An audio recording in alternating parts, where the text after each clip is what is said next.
오늘 본문을 통해서 하나님께서 우리를 향하신 부르심이 무엇인지 좀 더 살펴보고 지난 말씀과 병합해서 하나님의 은혜를 좀 더 구체적으로 살펴보려고 합니다.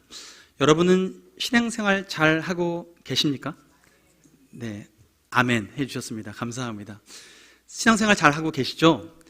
네, 다 해주셨습니다. 감사합니다. 온라인으로 지금 응답하시는 것 같습니다. 하나님께서는 우리에게 하나님을 믿고 난 이후에 하나님 안에서 새로운 삶을 살아갈 때 우리는 그 신앙생활이라고 하는데, 그 신앙생활을 잘 하려고 우리는 애를 씁니다.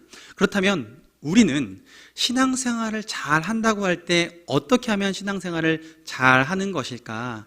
여러분의 그 기준은 무엇입니까? 기본적으로 우리 교회 다니는 사람, 신앙생활 하는 사람, 그러면 이렇게 생각을 하죠. 주일날 다른 거 안 하고 가게 문도 딱 닫고 주의를 잘 지켜야지 하고 예배의 자리에 나오는 것, 이것 우리는 신앙생활 잘 한다라고 하나의 징표로 볼 수 있습니다. 표시로 볼 수 있는 거죠. 네, 잘 하고 있는 거예요. 그래서 하나님 앞에 그렇게 예배를 드립니다. 그런데 우리는 신앙생활 잘 하기 때문에 주일날 시간을 구별해서 하나님 앞에 나오고 우리 마음을 구별해서 예배를 드립니다. 이것은 우리가 하나님으로부터 예수 그리스도로 말미암아 성령으로 거듭나서 생명을 얻어서 하나님과 교제할 수 있는 새로운 생명이 탄생했기 때문에 자연스럽게 발생한 삶의 패턴입니다. 전에는 하나님과 교제할 수 없었고 하나님과 상관없이 나만 위해 살아갔고 나만 위해서 살아갔던 그 삶이 어떤 사람이 이제는 살아계신 하나님을 발견하게 되고 살아계신 하나님과 교제하게 돼서 주일날 나와 예배드리는 것, 새로운 삶의 패턴이 생기는 거예요. 새로운 시간의 헌신이 생기는 거예요. 그러니 거듭난 징표로, 또한 신앙생활 잘하는 징표로 주님 앞에 예배드리는 것 너무나 잘하는 것입니다. 그런데 여기서 한 가지 더 나아갈 것은 무엇이냐면, 우리를 거듭나게 하신 이후에 하나님은 우리에게 풍성한 삶을 허락해 주셨습니다. 요한복음 10장 10절에 내가 온 것은 양으로 생명을 얻게 하고 더 풍성히 얻게 하려는 것이다 라고 말씀하셔서 우리에게 생명 주시는 하나님, 풍성한 삶을 주시는 하나님이신데, 생명을 얻어서 주님과 교제할 수 있는 자가 되어서 우리가 예배드리는 자가 되었고, 풍성한 삶을 살게 하실 때 이 풍성한 삶은 우리가 이 땅 가운데 살아가면서 누리는 거예요. 즉 사람들과의 관계 가운데 누리는 것이라는 거죠. 하나님과의 관계, 이웃과의 관계를 통해서 새로운 삶을 누리기 시작하는 것, 그것이 우리에게 주신 신앙생활인 거죠. 신앙생활은 그래서 주일날 예배드리는 것 이 한 축만 가지고 우리가 신앙생활의 잣대를, 내가 정말 잘하고 있는가의 잣대를 평가하는 것은 좀 부족합니다. 한 가지 더 나아가야 돼요. 우리가 이웃과 살아가는 일상생활에서 그러면 어떤 삶을 살아가야 하는지, 어떤 새로운 삶의 패턴이 우리 삶에 자리 잡아야 하는지, 하나님께서는 우리가 그것을 더 확장해서 보기 원하십니다. 왜냐하면 우리가 예배드려서 하나님 앞에 관계가 맺어지고 우리 생명이 살아서 하나님의 예배드리는 삶을 살게 됐는데, 우리가 주일날 이렇게 예배드리고 끝난 다음에 식사하고 가정으로 돌아가고 하는데, 우리가 이것이 익숙해지면 주일 예배드리는 게 그냥 시간이 되어서 가고, 주일이니까 가고, 내가 집사니까 가고, 권사니까 가고, 안수집사니까 가고, 장로니까 가고, 목사니까 가고, 직분 때문에, 무엇 때문에, 다른 이유 때문이 아니라 그 시간을 지켜내는 것, 어떤 그런 이유 때문에 간다면 우리는 어느 순간 이런 생각이 빠집니다. 그냥 예배에 참여자, 헌신자가 아니라 관객이 되는 거죠. 예배 가운데 관객으로 참여하는 분들이 계시는 거예요. 관객인 분들은 어떻게 하냐면 딱 자리에 앉으시면 시간에 맞춰서 오셔서 예배 드릴 때 목사님, 제 이야기를 듣더니 목사나 다른 이야기를 들을 때 어떻게 하냐면 팔짱을 일단 딱 끼고 오늘 얼마나 내가 들을 만한 얘기 하나 이렇게 딱 보시는 거예요. 관객은 의자에 앉아서 관람하죠. 잘하나 못하나 평가합니다. 참여자는 그곳에 함께 드리는 것입니다. 주님 앞에 마음을 드리고 우리의 시간을 드릴 뿐만 아니라 우리의 온 정성을 다 하는 거죠. 예배자는 주님 앞에 그렇게 드려야 되는데 이것이 관성이 되면 관객으로 머무를 때가 있습니다. 그러나 하나님께서는 우리가 관객의 삶에서 한 걸음 더 나아가서 어떤 삶으로 나가길 원하시냐면, 우리에게 생명 주신 주님께서는 관객에서 제자의 삶으로 나가라고 요청하십니다. 마태복음 28장 19절로 20절 말씀, 우리가 잘 아는 말씀이죠. 마태복음 28장 19절 20절 말씀은 지상 대명령이라고 해서 지극히 높은 명령, 하나님께서 우리에게 주신 명령이라고 하는데, 말씀에 보면 이렇게 말씀합니다. 예수께서 말씀하시죠. 그러므로 너희는 가서 모든 민족을 제자로 삼아 아버지와 아들과 성령의 이름으로 세례를 베풀고 내가 너희에게 분부한 모든 것을 가르쳐 지키게 하라. 내가 세상 끝날까지 너희와 항상 함께 있으리라 라고 말씀하시면서, 가라고 말씀하시고 제자 삼으라고 말씀하시고 세례를 주라 하시고 가르쳐 지키라고 말씀하십니다. 이것은 하나님께서 예수 그리스도를 믿는 우리 모두에게 공통적으로 주신 소명입니다. 하나님께서 우리에게 공통적으로 주신 소명인데, 이것은 예배자의 삶을 넘어서 제자의 삶으로 살아가라고 하나님께서 우리에게 방향성을 정해 주신 거예요. 예배는 하나님과 생명을 얻어서 자연스럽게 하나님과 소통하다 보니 기도하고 말씀을 대하는 것은 우리 삶의 자연스러운 모습이 되어야 되는 것이고, 이 제자의 삶은 우리가 의지적으로 하나님 앞에 시간을 들이고 마음을 들여야 살아낼 수 있는 영역입니다. 하나님께서는 우리에게 이 비전을 주셨어요. 이 대위임령을 통해서 하나님 뜻대로 살아가라고 하나님께서 이 명령을 우리에게 주셨어요. 이것은 우리 모두 예외 없는 거예요. 마치 우리가 예수 믿고 구원받은 자가 시간을 구별해서 주님 앞에 예배 드리는 자가 되어야 하는 게 마땅한 것처럼, 그것이 모든 성도에게 주어진 그 삶의 모습이라면, 제자 삼는 삶 또한 하나님께서는 예수 그리스도를 주인 삼은 모든 성도들이 살아내야 될 삶의 모습인 거라는 거죠.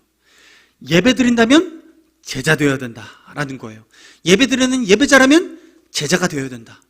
여러분 예배자이십니까? 예배자 맞으시죠? 예, 눈을 크게 뜨시고 응답해 주셔서 감사합니다. 예배자, 그렇다면 여러분은 또한 제자입니다. 우리가 예배자로 하나님께서 부름받아서 이 자리에 나와서 기쁘게 예배하는 것, 그렇다면 우리는 항상 이것을 동전의 양면처럼 생각해야 돼요. 예배자이고 우리가 제자로 살아가야 되는구나. 제자로 살아간다는 것은 앞서 말씀하신 것처럼 주님께서 가라 하시는 곳에 가고, 제자 삼으라 하는데 제자 삼고, 세례를 베풀라 하는 건 복음을 전해서 영접하는 걸 도와주는 거예요. 세례 베풀고, 그리고 그 세례 베풀어서 한 사람이 거듭나면 가르쳐 지키게 하라. 그리스도인답게 살아가도록 하는 거죠. 이때 그리스도인답게 살아가는 게 무엇이냐면, 제자 훈련하는 곳에서는 이렇게 얘기해요. 또 다른 충성된 사람들에게 복음을 전해라, 충성 사람들을 세워라, 이가 또 다른 사람 가르칠 수 있으리라 하면서 재생산의 목적으로 어떤 방향성을 정하는데, 여기서 하나 놓치면 안 되는 게 있습니다. 그게 뭐냐면 예수님께서 우리에게 주신 대계명이에요. 대사명이 있고 대계명이 있는데, 계명은 무엇이냐면 율법사들이 예수님께 물어보죠. 주님 우리에게 주신 계명 중에, 하나님께서 주신 계명 중에 가장 큰 계명이 무엇입니까? 라고 했을 때 하나님을 사랑하라, 그리고 내 이웃을 내 몸같이 사랑하라, 이렇게 말씀하셨어요. 하나님을 사랑하고 이웃을 내 몸같이 사랑하는 걸 주님 계명으로 주신 거예요. 이것은 무엇이냐면, 우리가 복음 전에서 한 사람이 거듭나는데 새로운 종족이 탄생하는 거죠. 하나님의 종족이 탄생하는 거예요. 그런데 이 종족의 성품은 어때야 되는가? 이 성품은 하나님을 사랑하고 이웃을 사랑하는 성품으로 탄생하는 거예요. 그래서 우리가 복음 전하는 것은 예수 그리스도로 말미암아 거듭나서 새 생명을 주는 것, 성령으로 새 생명을 주는 것인데, 생명을 선물해 주고 이 생명으로 응해 태어난 이 영혼이 하나님을 사랑하고 이웃을 사랑하는 존재로 살아갈 수 있도록 돕는 거예요. 그러니 교회는, 제자는 지금 이 사명을 완수하도록 세워진 것이고 우리를 그렇게 살아가도록 하는 거예요. 그러니 우리가 예배자로만 살아가면 하나님과의 관계가 열려져서 소통해서 하나님의 자녀로서의 어떤 혜택을 누리고 살아가겠지만, 그러나 그것만 하고 살아가면 제자로서의 삶, 이웃을 사랑하고 하나님을 사랑하듯이 이웃을 사랑하는 그 단계까지는 못 나가게 되는 거죠. 즉 우리는 매번 모일 때마다 이곳에서만의 생활에 만족하면서 이 문을 밖을 딱 나가는 순간 예전의 삶에 그대로 노출되고 그대로 살아가게 되는 거죠. 하나님은 그래서 우리가 예배자, 주일날 예배 드리는 이 예배자는 너무나 귀한데, 근데 그 예배자로만 멈추지 않고 한 걸음 더 나가서 제자로 살아가도록 우리를 부르셨습니다. 바울은 오늘 그 사명을 발견한 사람이에요. 그래서 그 사명을 발견한 바울이요, 9절 말씀 보면 하나님이 우리를 구원하사 거룩하신 소명으로 부르심은 이라고 9절 말씀의 초도에 열어요. 우리를 구원하셨는데 구원하신 그 주님께서 거룩하신 소명으로 우리를 부르셨대요. 그 거룩하신 소명으로 우리를 불러내신 목적이 뭐냐면 마태복음 28장 19절 20절 말씀에 지상 대명령, 복음을 전하라, 가라, 제자 삼으라 라고 하는 명령인데, 이 제자 삼는 이 명령을 이루어 나가기 위해서 하나님 그 거룩한 소명 가운데 그것을 행하도록 우리를 부르셨대요. 근데 이때 부르셨을 때 우리가 반응할 때 어떻게 반응해야 되는가, 우리가 무엇을 어떻게 해야 되는가의 관점에서 이 부분에 바울이 이렇게 대답합니다. 11절 말씀 보면 11절에 내가 이 복음을 위하여 선포자와 사도와 교사로 세우심을 입었노라. 선포자와 사도와 지금 교사로 세우심을 입었대요. 여러분 여기 보니까 익숙하게 앞에 설교, 이전 설교했던 것 혹시 생각나시는 게 있습니까? 교회를 세우는 성령의 사람 5가지 은사에 대해서 얘기했습니다. 지난 5주 동안, 그리고 교회를 세우는 성령의 사람까지 6주 동안 말씀을 전했을 때 우리가 각각의 은사를 얘기했어요. 첫 번째는 사도의 은사 가지신 분, 두 번째는 선지자의 은사를 가지신 분, 세 번째는 복음 전도자의 은사를 가지신 분, 네 번째는 목자의 은사를 가지신 분, 다섯 번째는 교사, 가르치는 자의 은사를 가지신 분. 이것을 직책으로 보이는 게 아니라 은사로 바라본다면 사도의 은사는 개척자의 정신을 가지고 하나님께서 가라는 곳에 가고 그 돌파해서 하나님의 일을 완수하는, 명령을 수행하는 그런 능력이 있는 분이고, 선지자의 은사를 가지신 분은 하나님의 뜻이 무엇인가, 과연 이곳에서 뭘 하기 원하시는가 늘 물어가면서 하나님 뜻대로 살아가는 자이고, 또한 복음 전도자는 그래서 하나님 뜻을 발견하면 그곳에서 내가 받은 은혜를 그대로 흘려보내는 삶을 살아가는 거예요. 그 은혜를 흘려보내면서 복음, 예수 그리스도를 전하는 거죠. 죽으시고 부활하신 예수 그리스도. 그리고 그렇게 예수 믿는 사람들이 생기면 그 사람들을 목양하는 사람들이 필요한데, 그분이 바로 목사라고 하고, 그걸 직책이 아니라 그 은사로 바라본다면 목양하는 것, 목자로 되는 거예요. 그래서 한 사람 한 사람을 케어해주고 돌봐주고 세워주는 역할을 해주는 사람이 필요하고, 마지막으로 그 사람들이 그렇게 케어받고 마음을 쉼을 얻고 다시 회복되어져서 주님의 제자로서 성장할 수 있도록 교사, 가르치는 자의 은사가 필요해요. 그래서 이 5가지 은사를 가지신 분들이 각각의 자리에서 최선으로 섬길 때 교회가 교회로서 든든히 세워져 간다라고 말씀드렸습니다. 오늘 본문 보면 바울은 그 중에서 그 5가지 은사 중에서 몇 가지 은사를 장점으로 자신에게 분명히 있다라고 말하고 있냐면 11절에 선포자, 사도, 교사. 선포자라는 건 복음 전도자죠. 그리고 사도, 교사, 이렇게 얘기를 하고 있어요. 바울은요, 하나님 앞에 부르심 받기 전엔 율법 교사로서 잘 헌신돼서 살아갔던 사람입니다. 그 사람이 예수 그리스도를 믿는 자가 이단 같아서 유일하신 하나님을 잘못 믿게 하는 사람들이 예수 믿는 자 같다라고 여겨서 바울은 살아서 생전에 제일 초기에 예수 믿는 자를 핍박했던 사람입니다. 다메섹에 가서, 거기 가서도 예수 믿는 자를 잡아서 감옥에 가두려고 문서를 받아가지고 갔죠. 공문을 받아서 가는 길에, 다메섹 그 가는 길 중간에 광야에서 빛 가운데 예수님을 만납니다. 음성 가운데 어찌하여 나를 핍박하느냐라고 하셨던 예수님의 음성을 듣고 당신 누굽니까? 라고 물었더니 네가 핍박하는 예수다 라고 얘기하는 거예요. 살아계신 예수님을 바울은 빛 가운데 만난 이후에 그의 인생이 바뀝니다. 왜냐하면 예수는 거짓말쟁이라고 믿었는데, 예수는 이단하라고 생각했는데, 예수는 하나님의 아들이 아니라고 생각했는데, 부활하셔서 지금도 살아계신 예수님이 나에게 말을 걸어오고 내게 대화를 걸어와서 주님이 죽어 계신 분이 아니라, 죽어서 사라지신 분이 아니라, 땅에 묻혀 계신 분이 아니라 부활하셔서 하나님 우편에 앉아 계셔서 이 땅 가운데 지금도 통치하시는 그 하나님이 맞구나 라는 이 믿음이 들어온 거죠. 그래서 사도 바울이 그날 이후에 다메섹 가까운 도시에 가서 그가 기도하는 가운데 지금 내가 겪은 이 일이 무슨 일인가 주님 앞에 다시 묻고 하는 가운데 하나님께서는 아나니아를 보내셔서 그에게 안수하게 하시고 눈을 뜨게 하시고 그리고 그에게 새로운 삶을 살아가도록 독려하십니다. 그때 사도 바울이 어떻게 살아가냐면 사도행전 9장 19절 20절 말씀에 보면 이렇게 해요. 그가 음식을 다시 먹기 시작하고 강건함을 얻게 되어서 사울이 다메섹에 있는 제자들과 함께 며칠 있을 때 그 다음 20절 보면 즉시로 각 회당에서 예수가 하나님의 아들이심을 전파하니, 그가 예수를 구주로 믿는 그 순간 어떤 삶을 살기 시작했냐면 회당에 들어가서 예수를 구주라고 선포하기 시작하는 거예요. 그의 삶은 그때부터 예수님이 주인이시다, 부활하신 예수님이 참된 하나님 맞다라는 것을 증거하기 시작합니다. 근데 그가 어떻게 증거하냐면 그가 평소에 가던 곳이 회당이죠. 그 전에 그가 회당에 갈 때는 하나님을 예배하기 위해서 갔습니다. 예배만 하고 돌아왔던 바울이 그 예배하던 곳에 가서 예배할 뿐만 아니라 그곳에서 하나님을 불완전하게 믿고 있던, 일부분만 알고 있었던 그들에게 온전한 하나님을 알려주는 거죠. 유일하신 하나님을 믿는 건 맞는데, 그런데 그 유일하신 하나님이 예수 그리스도를 이 땅에 보내주셨고 그 예수 그리스도께서 참된 하나님으로서 권세를 받아서 그 죽으시고 부활하심으로 말미암아 하나님의 완전하신 그 아들이시고 그리고 온전한 하나님이심을 선포하게 하신 거예요. 그 불완전하게 믿고 불완전한 지식을 완전한 지식으로 소개시켜 준 거예요. 복음 전도자가 되기 시작한 거예요. 그래서 예수 그리스도를 증거하기 시작하는데 그가 예배만 하던 사람이 전도자로 바뀐 거예요. 예배만 하던 사람이 예수 그리스도를 내가 안 예수를 나만 알고 있어서는 안 되겠다는 마음이 생기게 된 거죠. 그래서 그 후부터는요, 바울이 가는 곳곳마다 마을에 갈 때마다, 새로운 도시에 갈 때마다 제일 먼저 어딜 가냐면 회당을 가요.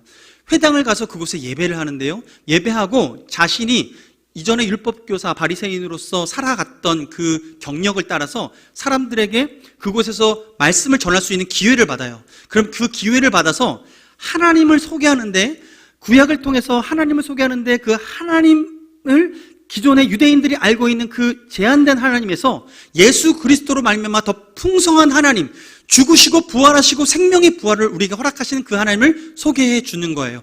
그 부활의 복음을 전하는 거예요. 그래서 오늘 본문 보면 10절 말씀 보면 9절 10절 후반절을 보면 바울이 믿고 있는 믿음의 중심이 무엇인지 얘기합니다. 9절 중반절 보면 오직 자기의 뜻과 영원전부터 그리스도 예수 안에서 우리에게 주신 은혜대로 하십니다. 10절 보면 우리 구주 그리스도 예수의 나타나심으로 말미암아 나타났으니 그는 사망을 패하시고 복음으로서 생명과 썩지 아니할 것을 드러내신지라. 예수님이 나타나셔서 하신 일이 무엇이냐면 사망을 패하셨고 부활하셔가지고 생명을 주셨는데, 그 생명이 어떤 생명이냐면 썩지 아니할 것으로 선물을 주신다는 거예요. 이 육체는 썩어지는 것이 한번 정해졌는데 하나님께서는 우리에게 썩지 않아야 할 육체를 우리에게 선물로 주시겠다라는 이 선물을 약속해 주신 것, 예수님으로부터 약속해 주신 것을 선포한 거예요. 그래서 11절 보면 내가 이 복음을 위하여, 이 복음이라는 건 앞에 말한 복음인 거예요. 10절의 복음을 말하는 거예요. 사도 바울은 가는 곳곳마다 회당에 들어가서 이 복음을 전했어요. 예수 그리스도에 대한 복음을 전했어요. 사망이 사라졌다, 이제는 영원한 생명이 우리에게 주어졌다, 우리가 생명을 얻을 뿐만 아니라 하나님께서 육체의 부활을 허락하셨는데 예수님을 통해서 우리에게 육체의 부활을 소망케 하셨다, 예수님께서 그것 열매의 첫 열매가 되어주셨다 라고 바울은 가는 곳곳마다 이것을 선포하고 외쳤습니다. 바울은요, 그 삶을 통해서 복음 전도자의 삶을 살아내기 시작하는 거예요. 그가 가는 곳곳마다 그랬어요. 어느 정도까지 그렇게 했냐면 아테네, 우상이 가득한 그곳에 가서도 그는 가는 곳에서, 그곳에서 우상을 보면서 사람들에게 친감을 갖기 위해서 당신들은 정말 영성이 뛰어납니다, 모든 것으로부터 신비로운 존재를 찾아내기 위해서 그렇게 신상을 세우는 거 보니까 정말 종교심이 특심합니다. 그런데 여러분이 찾고 있는 그 참신이 누구인지 내가 알려드리겠습니다 하면서 예수 그리스도를 선포합니다. 지금 바울은 어디를 가나 그곳에서 살아계신 예수님, 내가 만난 예수님을 선포하는 그 복음 전도자의 선포자의 은사를 가지고 살아냈던 거예요. 여러분, 우리 삶에 하나님의 복음 앞에 우리가 얼마나 뜨겁게 반응하고 있습니까? 하나님께서 우리가 그 은사를 가지고 살아가길 원하세요.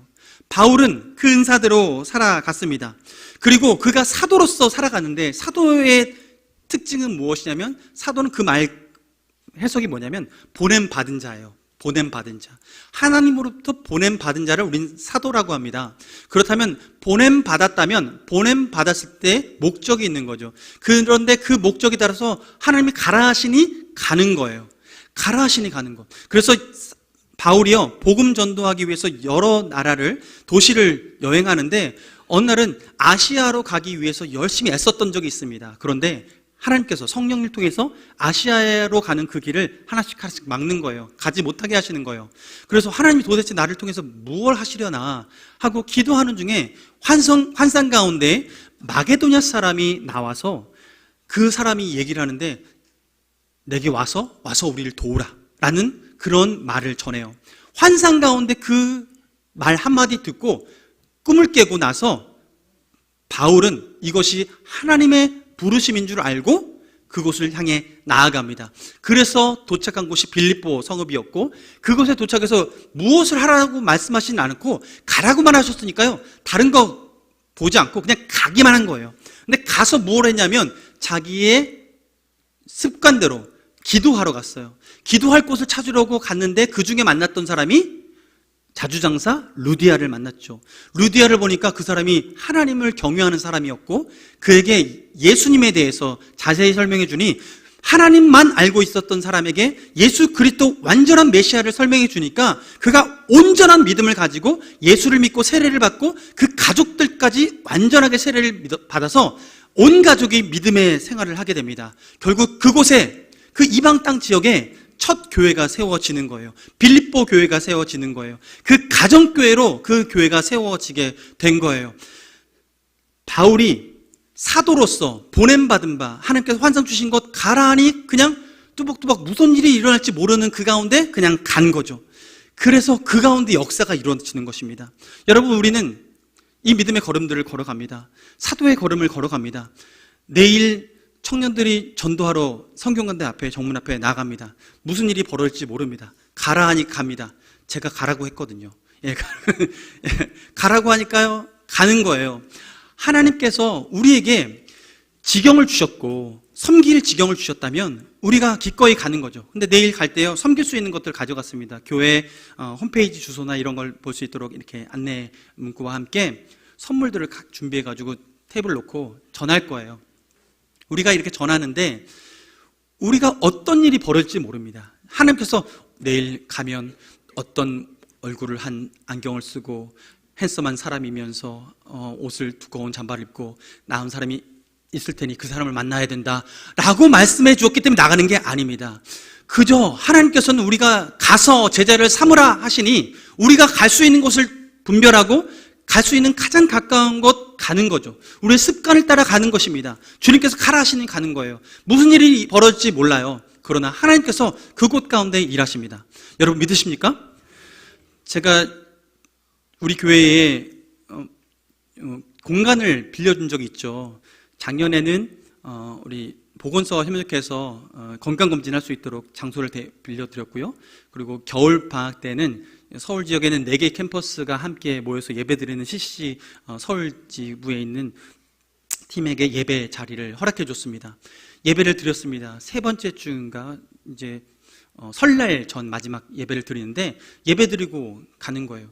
근데 우리는 어떤 기대감을 가질까요? 예배 왔으면 그 중에서 누가 남았으면 좋겠다 뭐 이런 마음도 갖잖아요. 근데 그럴 일은 없습니다. 그런 건 상관없어요. 우리가 하는 것은 하나님 섬기라 가시니 섬기는 거예요. 그런데 그렇게 섬기는데 그때 예배 다 마치고 돌아가는데 한 분이 교회로 딱 들어오는 거예요. 교회로 들어와요. 낯선 분인데 처음 보는 분이에요. 근데 얼굴이 동양인 같기도 하고 서양인 같기도 하고 하는 분이 들어와요. 그러면서 입을 여는데요, 안녕하세요 목사님 하면서 얘기를 하는 거예요. 그래서 무슨 말을 하는 건가, 누군가 봤는데 이분을 보니까 인도 분이세요. 인도 분인데 지나가다가 청년들이 우리 교회에서 우르르 나가는 걸 보고 와, 이 교회에 뭐 있나 보다 하고 교회에 딱 방문한 거예요. 그리고서 그분이 저한테 얘기를 걸어요. 목사님이냐고. 나 패스터다 얘기했더니, 이거 부목사님이냐고. 아니, 나 시니어 패스터다 얘기했더니, 그러냐고. 목사님 되게 젊어 보이신다고. 그러면서 얘기를 하는데 이런저런 얘기를 나누면서 그분이 얘기하는 거예요. 그분이 알고 보니까 엑츠라는 신학교가 있어요. 엑츠라는 신학교에서 MDB 신학대학원을 이제 졸업하려고 이제 마지막 학기 다 마치고 졸업식만 남겨두고 이제 2월 중순이면 고국으로 인도로 돌아갈 준비를 하고 있는 분이셨던 거예요. 그런데 마지막에 인도로 돌아가기 전에 서울 탐방을 쭉 하는 거죠. 그런데 우연치 않게 우리 교회 앞을 쭉 지나가다가 우리 교회에서 청년들이 우르르 나가는 걸 보고 마음속에 와, 내가 인도에 있는 교회가 저런 교회가 됐으면 좋겠다라는 마음이 생겼다는 거예요. 그래서 들어와가지고 저한테 얘기하는 거예요. 목사님, 저희 교회도 목사님 같은 교회가 되고 싶습니다 라고 하는 거예요.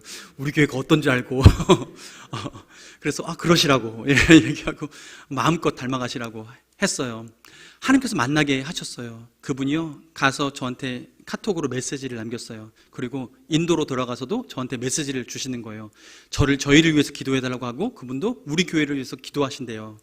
그래서 이렇게 어떻게 엮여지냐라고 생각됐는데 그분이 얘기하기를 우리 인도에 와서 우리 미션 트립 해달라, 단기 선교 와달라 그렇게 얘기를 하는 거죠. 하나님께서 처음 만나보지 못했던 사람을 만나게 하시고 우리는 단순히 우리 교회를 내어주고 청년들한테 내어주고 그들이 예배드리고 돌아가는 길에 지나가는 한 사람이 그것을 보고 와 저런 교회 됐으면 좋겠다라는 꿈을 꾸고 그러고서 들어와서 저와 교제하게 되고 하면서 이 소통이 이루어지는데요. 지금도 저한테 카톡을 한 번씩 보내는 거예요. 가서 말씀 구절 보내주고 또 저도 말씀 구절 보내주고 서로 소통을 하게 되는 거죠. 하나님께서는 생각지 않는 만남들을 허락해 주십니다. 하나님께서는 하나님이 하라는 것을 하면 그 다음 길은 다른 곳에서 열리는 거예요. 여러분 이곳에 왔던 사람들이 청년들이 정착하는 게 우리의 목적이 아니라 그들을 섬기는 게 목적이고 그러나 하나님께서는 다른 길을 통해서 하나님의 일들을 이루어 가십니다. 하나님 그것을 우리는 바라보게 하시고 주님이 하라는 것 그냥 겸손하게 하는 거예요. 이게 사도적인 은사를 가진 사람들이 해 나가는 것이죠. 사도 바울은 더 가서 은사를 가지고 하는 것이 교사의 은사를 가지고 살아갔습니다.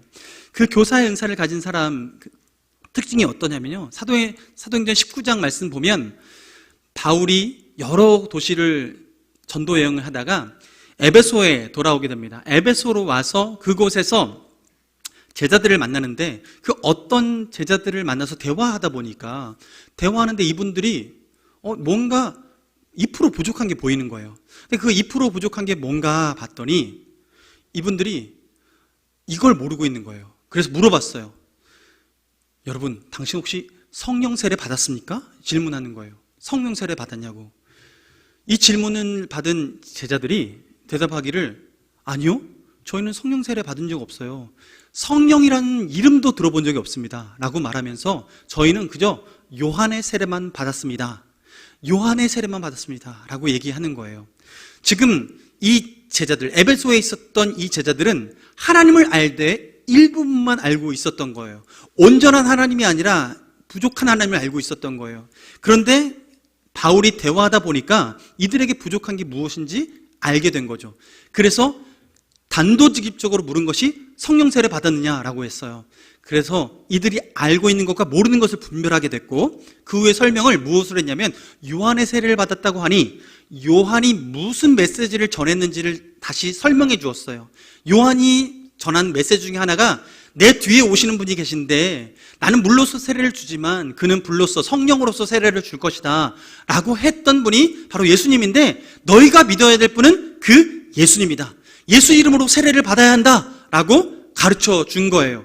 그래서 그 복음을 그들에게 전해줬더니 그들이 안수를 받고 예수 이름으로 세례를 받고 다시 일어나서 안수받을 때 그곳에 성령이 임합니다. 어떻게 해요? 오순절 다락방에 임했던 성령님이 임했던 그 모습처럼 그곳에서 동일한 역사가 벌어지게 돼요. 그곳에 있던 사람들이 성령의 말하게 하심을 따라 말하기 시작하고 방언을 하기 시작하고 예언을 하기 시작하고 그곳에서 불받는 역사가 일어나게 된 거죠.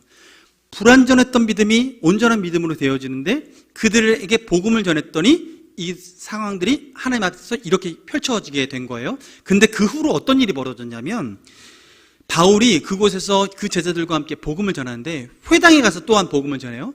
근데 그곳에서 무엇을 했냐면 3개월 동안 하나님 나라를 선포했습니다.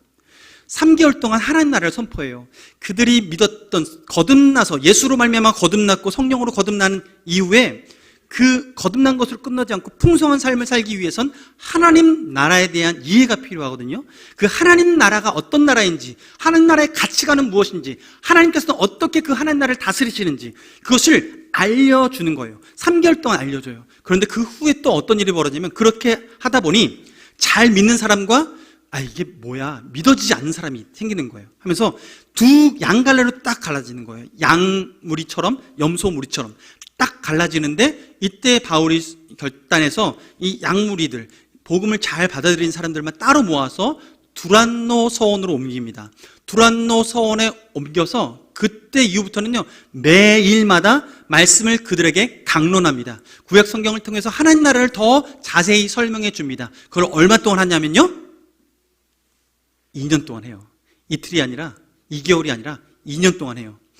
2년 동안 그들에게 하루도 빠짐없이 날마다 그 복음을 설명해 주는 거예요. 강론해 주는 거예요. 그래서 그들이 믿고 풍성한 삶을 살아가기 위해서 그들이 더 배워가는 거죠. 바울은 교사로서의 삶을 살아낸 겁니다. 그렇게 누군가를 가르치되 더 그리스도의 신앙 안에 더 굳건히 세워질 수 있도록 하는 거죠. 여러분 그래서 우리 교회는 이 일을 감당하기 위해서 제자훈련을 하는 거예요. 풍요로운 삶이라는 제목으로 제자훈련을 하는 거예요. 여러분 참여하십시오. 주님 안에서 성장하시기 바랍니다. 나는 다 아는데 목사님 저 다 알아요. 괜찮아요. 저는 저 말고 모르는 분들 참여하시면 좋을 것 같아요. 아니에요. 아는 분들도 참여하시면 좋아요. 왜냐하면 아는 분들이 참여하시면 가르칠 수 있어요. 중요한 건 우리 교회에 많이 가르칠 수 있는 사람들이 세워졌으면 좋겠습니다. 가르칠 수 있는 리더가 세워지길 원합니다. 저 혼자만 뛰는 게 아니라 우리 모두가 필드 안에서 뛰어야 되는 거죠. 하나님은 우리를 모두 제자로 부르셨어요. 주일 예배에 지금 제가 제일 말 많이 하니까 제가 마치 이제 주인공처럼 여길 수 있지만 저는 주인공이 아니에요. 하나님께서는 저를 통해서 우리 모두가 하나님이 주인공이신데 그 가운데 우리가 하나님을 위해서 살아갈 때 우리 모두가 액터로서 우리 모두가 관객이 아니라 그 가운데 주님을 위해서 나아가는 주인공으로서 살아가는 거예요. 주님을 위해서 그렇게 살아가는 거죠. 여러분 우리는 지금 신앙생활을 잘 하고 있습니까? 예배를 잘 드리고 있는데 혹시 관객으로 머물러 있진 않습니까? 주님은 우리가 관객에서 제자로 나아가라고 하십니다. 우리에게 그 제자로 나아가기 위해서 우리 은사를 돌아봐야 하는데 하나님께서 우리 모두에게 은사를 주셨습니다. 바울에게도 주도적인 은사 3가지가 있었죠. 복음 전파의 은사가 있었고 사도의 은사가 있었고 교사의 은사가 있었습니다. 우리 모두에게는 이 5가지 은사 중에 독특한 은사들이 하나씩 있습니다. 그렇다면 그것을 그냥 묵혀두는 것이 아니라 주를 위해서 사용해야 합니다. 그것이 제자로서의 삶을 살아가는 삶의 방식입니다. 하나님을 사랑하고 이웃을 사랑하고 그래서 그에 맞는 삶을 살아가기 위해서는 우리 예배로서의만의 삶이 아니라 제자로서의 삶, 예배자를 넘어서 제자로서의 삶을 살아갈 때 하나님은 우리의 신앙생활을 잘하였다 라고 말씀하시고 잘하였다 충성된 종아, 주님께서 이렇게 말씀하실 거예요. 나와 함께 다스리자라고 얘기하실 거예요. 우리가 준비되어 있어야 합니다. 주님과 함께 다스리려면 준비되어 있어야 합니다. 언제까지 수동적으로 살아가서는 안 됩니다. 하나님은 우리가 능동적으로 주님의 일을 위해서 헌신하기를 원하십니다. 여러분 그 자리에 함께 하길 원합니다. 우리가 주님 그날까지, 주님 부르시는 그날까지, 천국 가기 그날까지 우리는 그 일에 헌신자가 되길 원합니다. 은퇴란 없습니다. 은퇴 70세 이상 되면 은퇴라고 얘기하는데 아예 그런 거 없어요. 주님 부르시는 그날까지 우리는 그냥 살아가는 거예요. 우리가 힘 빠지고 정말 누군가의 도움 없이는 못 사는 그때는 우리가 의탁하고 살아가고 그것도 섬기고 섬김받는 것도 하나님의 은혜 가운데 있는 것인데 그 전까지는 우리는 주님의 은혜 가운데 모든 것들을 능동적으로 제자로서의 삶을 내야 하는 것이죠. 여러분, 부르심 따라 살아가는 우리 성령의 사람 되기를 주님의 이름으로 축원합니다. 우리 찬양하겠습니다. 주님 나를 택하사 잃어버린 자에게 아버지의 사랑을 나누게 하여 주옵소서라는 찬양의 가사의 고백이 우리의 고백이 되기를 원합니다. 어둠 가운데 그 밝은 빛을 비춰주시고 차가운 마음을 녹여주셔서 하나님 우리 심령 가운데 새로운 열정을 허락해 주시고 주를 위해 살아갈 때 내가 무엇을 섬길 수 있을지 돌아보며 관객으로 멈춰있지 않고 주님을 위해 살아가는 제자로서의 삶을 능히 살아가는 우리 모두가 되길 원합니다. 하나님께서 우리를 부르셨습니다. 그 부르심에 응답하길 원합니다. 찬양하겠습니다.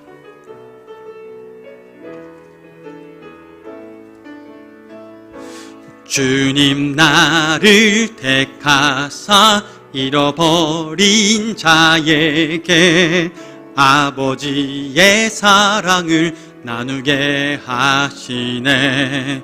어두움을 밝히며 차가운 마음 녹이는 진리의 빛 전하게 하소. 다시 한번 고백합니다. 주님 나를 택하사 주님 나를 택하사 잃어버린 자에게 아버지의 사랑을 나누게 하시네.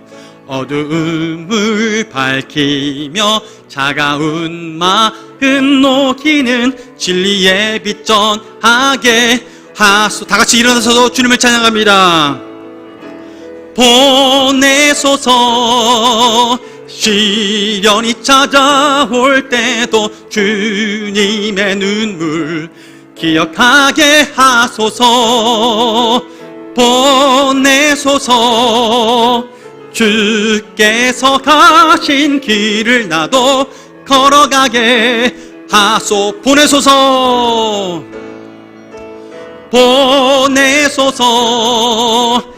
시련이 찾아올 때도 주님의 눈물 기억하게 하소서. 보내소서. 주께서 가신 길을 나도 걸어가게. 다시 한번 고백합니다. 보내소서. 보내소서. 시련이 찾아올 때도 주님의 눈물 기억하게 하소서. 보내소서. 주께서 가신 길을 나도 걸어가게 하소서. 우리 함께 기도하며 나가겠습니다. 하나님께서 우리를 성령으로 거듭나게 하셨습니다. 우리를 예배자로 부르셨습니다. 예배하는 것 우리의 소명입니다. 그러나 주님께서 우리 한 걸음 더 나아가도록 부르셨습니다. 가서 제자 삼으라고 부르셨습니다.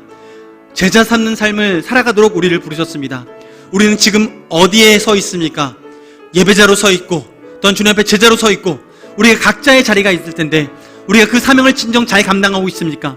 하나님 부르심에 감당하고 있습니까? 주님, 내가 그 일을 능히 감당하기 원합니다. 주여 나를 써 주시옵소서. 주여 성령으로 사라져봐 주옵시고 주여 내게 은사를 바로 발견하게 하시고 주님께서 주신 은사를 기꺼이 사용하며 주님의 몸된 교회가 더욱더 든든히 세워질 수 있도록 주여 제자 삼는 삶을 살아갈 수 있도록 인도하여 주옵소서라고 이 시간 주여 한번 부르짖고 기도하겠습니다. 주여. 살아계신 아버지 하나님, 주님 은혜 감사합니다. 주님께서 믿음으로 나아가게 하시고 우리 걸음을 인도하시는 주님을 찬양합니다. 겸손하게 주님 앞에 나아가게 하시고 주님의 뜻 따라 살아갈 수 있도록 인도하시니 감사합니다. 주님 찬양합니다. 하나님께서 원하시는 삶을 살아갈 때 하나님, 우리가 주님 앞에 생명을 얻어서 예배자가 되었습니다.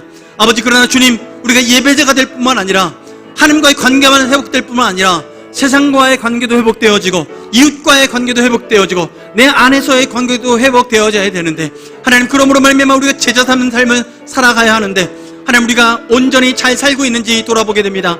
하나님, 우리에게 지혜를 더하여 주시고 능력을 더하여 주셔서 하나님 뜻대로 살아갈 때 무엇보다도 제자로서의 삶을 잘 살아갈 수 있도록 인도하여 주옵소서. 예배의 관객이 아니라 주님 예배의 자로서 섬기는 자로서 섬기게 하시고 하나님, 예배자를 넘어서서 제자로서 살아가게 하여 주셔서 하나님, 이 땅 가운데 하나님 나라의 복음을 전하고 사도로서 지금 가야 할 곳을 가게 하시고 하나님, 복음 전자로서 그곳에 많은 자에게 복음을 전하게 하시고 하나님, 복음을 전하고 듣는 자에게 주님 그들을 굳건하게 세워나가는 교사로서의 역할들, 가르치는 자로서의 칼들을 감당케 하여 주옵소서.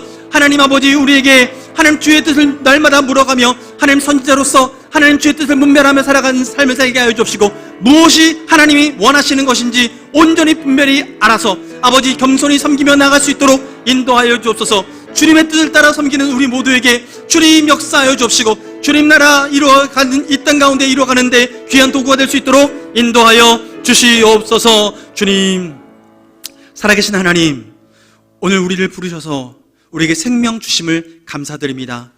우리를 부르셔서 풍성한 삶을 허락해 주심을 감사합니다. 하나님과의 교제가 회복되게 하심을 감사합니다. 이웃과의 관계를 회복해 주심을 감사합니다.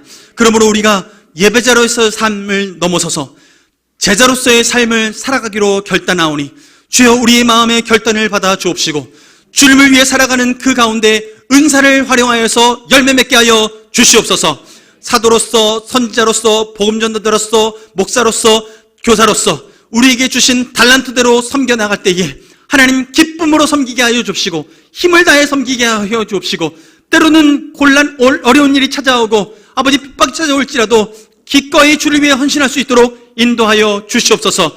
주님, 우리의 삶을 이 땅 가운데 허락해 주셨사오니 하나님, 이 땅 가운데 제자 삼는 삶을 넘어서서 이 땅을 윤택케 하는 데 있어서 우리가 복의 통로 될 수 있도록 인도하여 주시옵소서.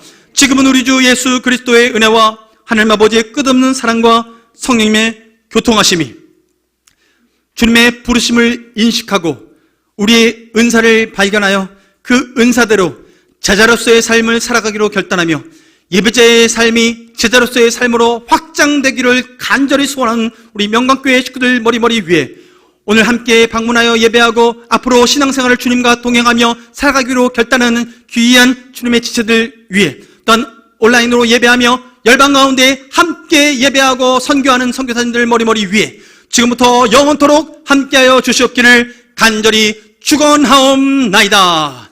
아멘.